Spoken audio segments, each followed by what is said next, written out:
எல்லோருக்கும் வணக்கம். ஏற்கனவே 20 மடங்கு லாபம் கொடுத்த பங்கு தான் இந்த பஜாஜ் ஃபைனான்ஸ். 400 ரூபாய் ரேஞ்சில இருந்து இப்போ 9000 கிட்ட வந்து ட்ரேட் ஆயிட்டு இருக்கு. இது மட்டும் பத்தாதுன்னு இப்போ ஒரு ஷேர் வச்சிருந்தீங்கன்னா உங்களுக்கு 4 போனஸ் ஷேர்கள் இலவசமாக தருகிறோம் அப்படின்ற அறிவிப்பு வெளியிட்டிருக்காங்க.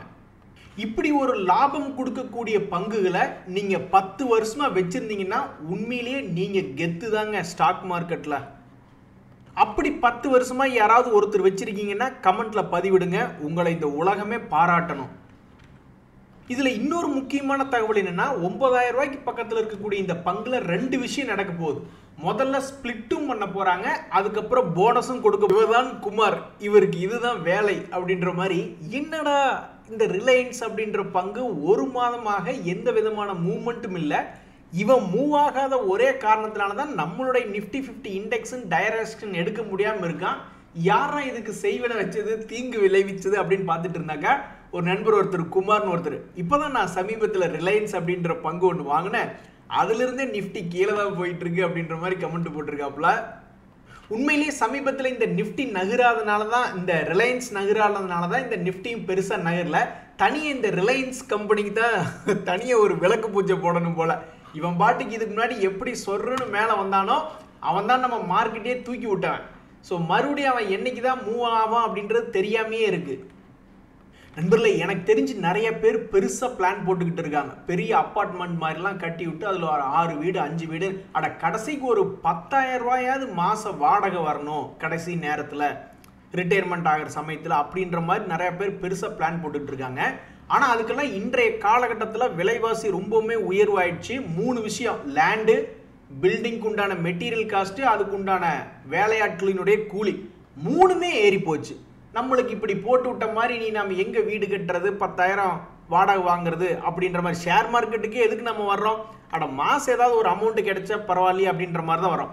அப்போ இப்போ இந்த கவர்மெண்ட்டினுடைய எல்ஐசி பாலிசியில் ஒரு ஸ்கீம் புதுசாக வந்திருக்கு, நியூ ஜீவன் சாந்தி அப்படின்றது.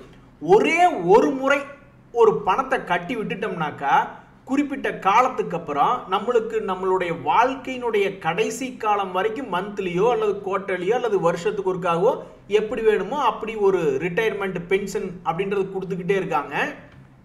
ஸோ உங்களுக்கு தெரிஞ்ச எல்ஐசி ஏஜென்ட்டுகளை உங்களுக்கு இதில் இன்ட்ரெஸ்ட் இருந்தால் போய் என்ன ஏது அப்படின்றது கேட்டு தெரிஞ்சுங்க. நான் பத்திரிகைகளை படித்த வரைக்கும் ஒரு உதாரணத்துக்கு 45 வயசு அப்படின்றது, இப்போ ஒருத்தர் ரோட்டில் போகிறார், நடந்து போகிறார், அவரை கூப்பிட்டு கேட்குறோம் 45 வயசு அப்படின்றாருன்னு வச்சிங்களேன்.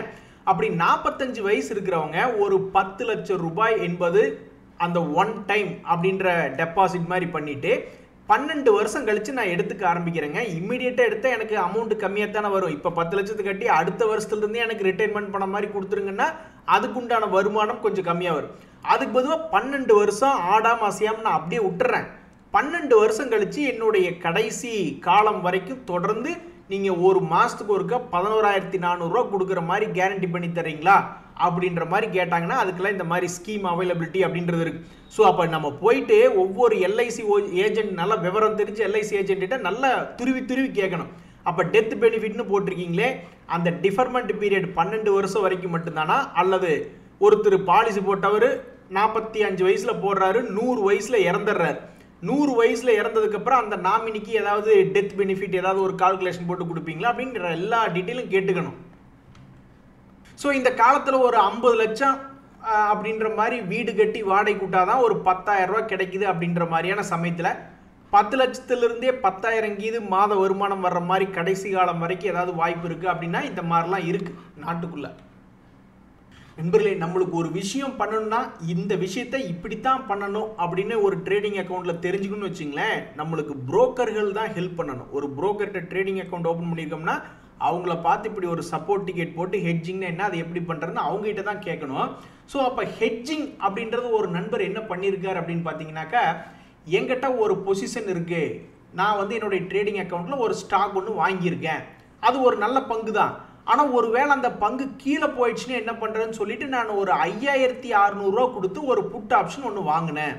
அப்போ மார்க்கெட் ஒருவேளை திடீர்னு கீழே இறங்குதுன்னு வச்சுக்கோங்களேன், இந்த புட் ஆப்ஷன் வாங்கினது நான் 5,600 ரூபா செலவு பண்ணி தான் வாங்கியிருக்கேன். ஒருவேளை மார்க்கெட் மேலே போயிடுச்சுன்னு இந்த 5,600 ரூபா அப்படியே லாஸ் ஆகிடும்.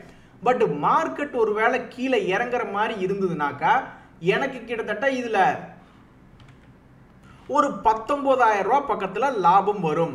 அந்த ஸ்டாக் ஒரு 50 ரூபா இறங்குதுன்னு வச்சுக்கீங்களேன், ஒரு 10,000 ரூபா லாபம் வரும். ஸோ அப்போ ஸ்டாக் வச்சிருக்கிறதுனால எவ்வளவு லாஸு? 15,000 ரூபாய். இதுக்கு எவ்வளவு கொடுத்துருக்கு? ஒரு 5,000 ரூபாய்.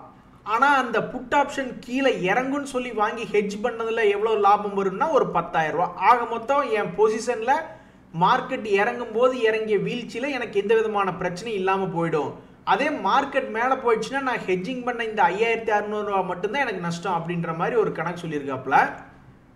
ஸோ ஹெட்ஜிங்னு இப்போ நிறைய பேர்த்துக்கு அதனுடைய சாராம்சம் புரிஞ்சிருக்கும். ஒரு போர்ட்ஃபோலியோ இருக்குது, அதில் மேக்ஸிமம் நிஃப்டி 50 இண்டெக்ஸ் இருக்கட்டும் அல்லது நிஃப்டி 50க்கு உண்டான ஸ்டாக்ஸ் இருக்குன்னு வச்சிங்களேன். அப்போ கீழே இறங்குற மாதிரி இருந்தால் நிறைய பேர் அந்த நிஃப்டினுடைய புட் ஆப்ஷனே வாங்குவாங்க. அல்லது ஒரு ஸ்டாக் ரிலையன்ஸ் போன்ற பெரிய கம்பெனிகள்னா அது ஆப்ஷன் செக்மெண்ட்டில் அது இருக்கும். அதனுடைய புட் ஆப்ஷன் அப்படின்ற மாதிரி ஆப்போசிட் டைரக்ஷனில் எடுத்து வச்சுக்கிறதுக்கு பேர் தான் ஹெட்ஜிங். நண்பர்களே, ஆப்கான்ஸ் இன்ஃப்ரா அப்படின்ற ஒரு பங்கு முதல்ல நம்மளுடைய மார்க்கெட் என்ன முடிவு பண்ணியிருந்ததுன்னா, இந்த கம்பெனி வந்து லிஸ்ட் ஆகும் பொழுது இது ரொம்ப சுவாரஸ்யமாக இருக்கேன்னு 420 ரூபாயிலிருந்து 560 ரூபா வரைக்கும் கொண்டு போய் விட்டாங்க. அதுக்கப்புறம் மார்க்கெட்டில் பெருசாக இன்ட்ரெஸ்ட் இல்லை அப்படின்ற மாதிரி இந்த பங்கு வந்து ஒரு நிலையான ஒரு குறிப்பிட்ட லெவலுக்குள்ள சமீபத்தில் ஒரு 6 மாசமாக வந்து லோ இப்போ ஆடிக்கிட்டு இருக்கா. இப்போ 1 மந்த்தினுடைய லோவில் ட்ரேட் ஆகி கொண்டு இருக்கிறா இந்த ஆப்கான்ஸ் அப்படின்ற ஒரு பங்கு. இந்த பங்குல இப்போ என்ன ஒரு தகவல் வருதுன்னா, எங்களுக்கு ஒரு மேஜர் ஆர்டர் ஒன்று கிடைச்சிருக்கு ரிலையன்ஸ்ல இருந்து. கிட்டத்தட்ட அது 700 கோடி மதிப்பிலான ஆர்டர் அப்படின்ற மாதிரி சொல்லியிருக்காங்க. ஏன் இது பெரிய ஆர்டர் அப்படின்னா, நம்ம ஒரு வருஷத்துக்கே ஒரு குவார்ட்டருக்கே 111 கோடி தான் லாபம் பண்ணிக்கிட்டு இருக்கோம். ஸோ அப்படி இருக்கக்கூடிய நேரத்தில் இந்த 700 கோடி மதிப்பிலான ஆர்டர் கிடைச்சிருக்கு அப்படின்ற மாதிரி பார்த்துட்டு இருக்காங்க.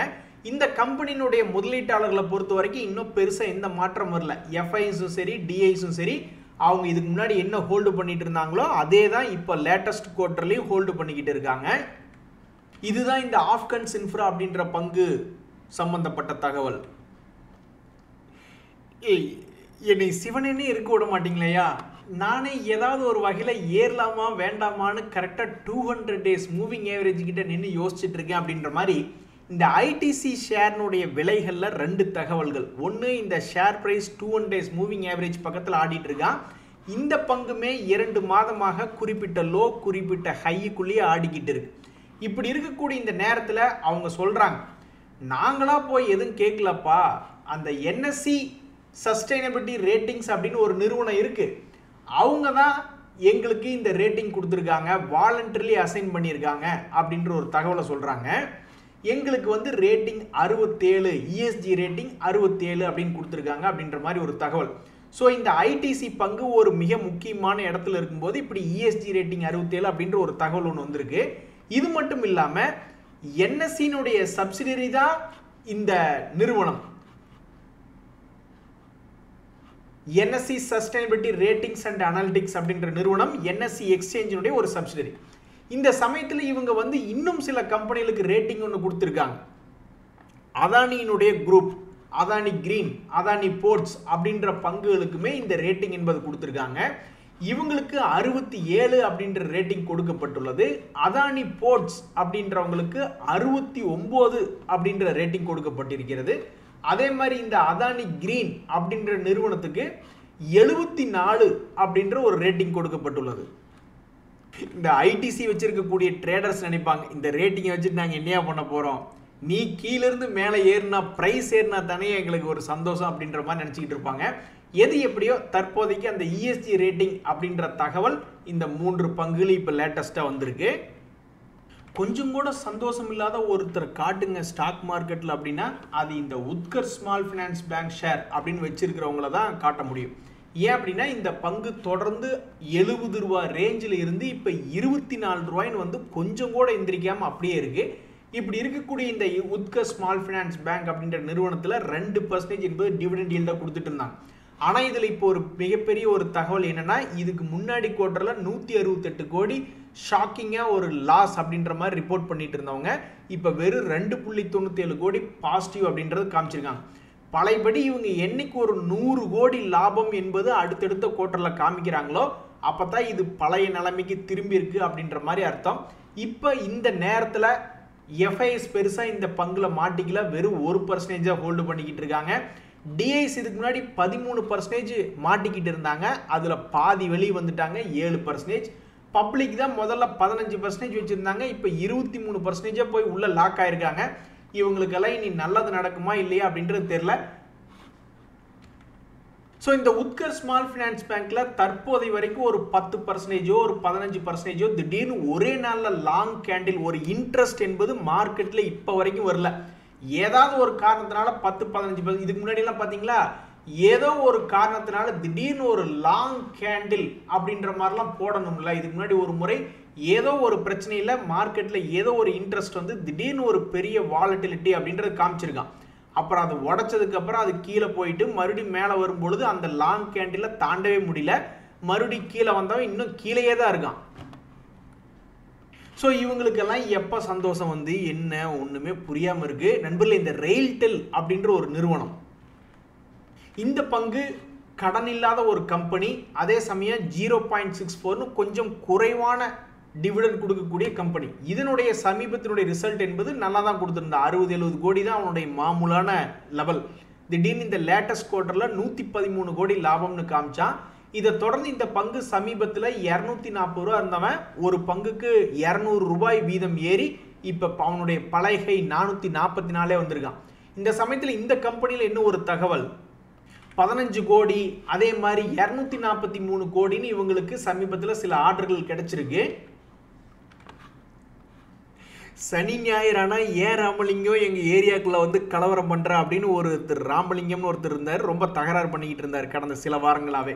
இப்போ அவர் இல்லை, வேற ஒரு 2 குரூப் வந்து சின்ன பசங்க மாதிரி மறுபடியும் சண்டையை இன்க்ரீஸ் பண்ணியிருக்காங்க. ஸோ இந்த உக்ரைன் ரஷ்யாவினுடைய வார், அதாவது உக்ரைன் மேலே ரஷ்யா தாக்குனது வந்து கடந்த 2-3 வருடங்களில் இல்லாத ஒரு மிகப்பெரிய அளவில் தாக்குதல் நடத்தியிருக்கு அப்படின்றாங்க. ஆனால் இறந்த கணக்கு அப்படின்னு பார்க்கும்பொழுது 10-20 பேர்த்துக்குள்ள தான் எண்ணிக்கை சொல்கிறாங்க. ஆனால் இன்ஃப்ராஸ்ட்ரக்சரை சேதப்படுத்தினது வந்து மிகப்பெரிய அளவில் அப்படின்ற மாதிரி சொல்கிறாங்க. ஸோ ஸ்டாக் மார்க்கெட் அடுத்த வாரத்தில் ஏதாவது முக்கியமான நிகழ்வு இருக்குது அப்படின்னு பார்த்தா, இந்த RBI வந்து இப்போ நம்ம பொருளாதாரத்துக்குள்ள குறைவான வட்டிக்கு மிகப்பெரிய அளவில் பணத்தை உள்ளே இறக்குறாங்க. அது ஒரு பாசிட்டிவ் மொமெண்டமாக இருக்குது. அதை தவிர்த்து நம்மகிட்ட பெரிய தகவல்கள் என்பது இல்லை. ஆனால் அந்த ப்ளஸ்ஸையே மைனஸ் பண்ணுற மாதிரி ஒரு பிக் டென்ஷன் அப்படின்றது நடந்துட்டு இருக்கு. இனி இன்னைக்கு ராத்திரி என்ன பண்ணுறாங்க பார்க்கணும். ஏன்னா எல்லா ஊர்லேயுமே ராத்திரியில் தான் குண்டு போடுறாங்க. ஸோ நாளைக்கு விடிஞ்சு என்ன நடக்குது அப்படின்றது அப்போ தான் நம்ம சுட சுட தகவல்களை பார்க்கணும். இந்த சமயத்தில் மிகவும் முன்னணி கம்பெனிகள் சிலதெல்லாம் கீழே இறங்கி கிடக்கு. ஒரு உதாரணத்துக்கு TCS அப்படின்ற பங்கெல்லாம் மிகவும் முன்னணியான பங்கு. என்ன ஒரு காரணத்தினாலேயோ இவனால் ஏறவே முடியல. இதுக்கு மிக முக்கியமான காரணம் ட்ரம்ப் அவர்கள் அமெரிக்காவினுடைய எக்கனாமி எப்படி இருக்கும் அப்படின்ற ஒரு டவுட்டில் தான். அப்படி இருக்கக்கூடிய பங்கு TCS மறுபடியும் இப்போ தான் லேசாக கொஞ்சம் எந்திரிச்சு வர மாதிரி வந்தால் இப்போ மறுபடியும் ஒரு 1 மந்த் லோ பக்கத்தில் போய் விழுந்திருக்கான். அதே மாதிரி தான் இந்த கோல்கேட் பாமோலிவ் அப்படின்ற பங்கு, அவன் தொடர்ந்து ஒரு மாதத்தினுடைய லோலியே ஒரு 8 நாளாக இருக்கான். சட்டுப்புட்டுன்னு ஒன்றா மேலே வா அல்லது சட்டு புட்டுன்னு கீழே வா, ரெண்டுக்கும் இல்லாமல் ஒரே இடத்துலயே சுற்றிக்கிட்டு இருந்தா எப்படி மக்கள் இதிலிருந்து சம்பாதிக்கிறது அப்படின்ற மாதிரி பல பேர்த்துக்கு கேள்வியாக இருக்கு. அதே மாதிரி தான் இந்த ஹேவல்ஸ் இந்தியா அப்படின்ற பங்கு, இதுலேயும் வந்து மிகப்பெரிய ஒரு வாலட்டிலிட்டி அப்படின்ற சமீபத்தில் நடந்தது. அப்படி ஒரு மிகப்பெரிய வாலட்டிலிட்டி நடந்ததுக்கு அப்புறம் தொடர்ந்து 4-5 நாட்களாக மேல் நோக்கி தான் ஏறிச்சு. அதுக்கப்புறம் கீழே இறங்கும் பொழுது கரெக்டாக அந்த வாலட்டிலிட்டி எந்த இடத்துல இருந்ததோ அந்த இடத்துல மறுபடியும் சப்போர்ட் எடுத்து மறுபடியும் மேலே போனான். இன்னுமே கூட அவனுக்கு எப்போ அந்த ஏப்ரல் மாதத்தில் ஒரு மிகப்பெரிய ஒரு வாலட்டிலிட்டி நடந்ததோ அதை இன்னும் உடைக்காம காத்துக்கிட்டு இருக்கான். ஸோ இந்த பங்கு அடுத்தடுத்த நாட்களில் தன்னுடைய ரீசெண்ட் ஹைக்கு போகுமா அல்லது ரீசெண்ட் லோக்கு போகுமா அப்படின்றது தெரியாமல் ரொம்ப சென்டர் பாயிண்ட்ல இருக்கக்கூடிய ஒரு பங்காக இந்த ஹேவல்ஸ் இந்தியா இருக்கு. நன்றி.